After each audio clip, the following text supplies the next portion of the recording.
September 1st, 1939 was one of the bleakest days in American history. This was the day that signified the start of World War II.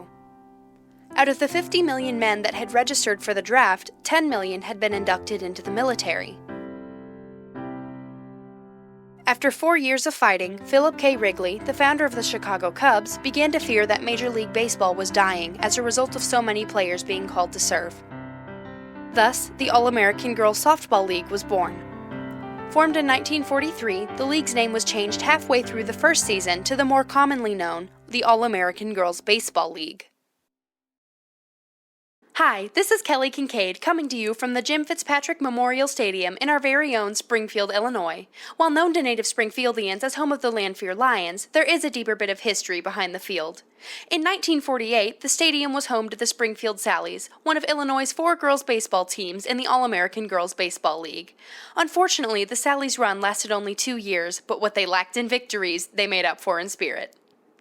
Today, the stadium is used for local track meets and football games, all while the Robin Roberts Stadium next door stays true to the Sallies' baseball roots. Wrigley's attempt to save Major League Baseball was a roaring success. Throughout the entire first season, only a little over 175,000 fans came to see the women play, but by one of their later seasons in 1948, more than 1 million fans came out to the stands to watch baseball.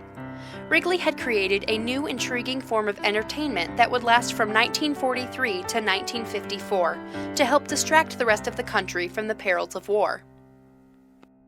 Hi, this is Kelly Kincaid again, this time coming to you from the Peoria Stadium in Peoria, Illinois. Although it may not look like it anymore, this location was once used by the Peoria Red Wings, another of Illinois' 4 girls baseball teams in the league, to practice and play their games.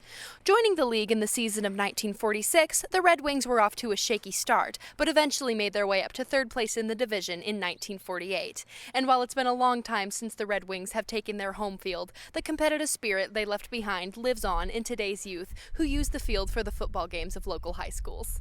Not only could these women play a mean game of baseball, but they also had to uphold the highest ideals of womanhood, meaning on the field they had to wear lipstick and uniforms with short skirts, which had been modeled after figure skating, field hockey, and tennis costumes from the time period.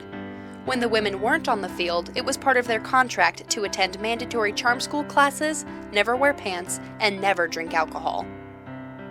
When World War II ended in 1945, the All-American Girls Baseball League was able to carry on with their games for almost 9 years. Since the men had returned from the war, men's Major League Baseball made a return, meaning there wasn't a need for the women's league any longer. By the time the league reached its last season in 1954, the popularity of their games had declined again.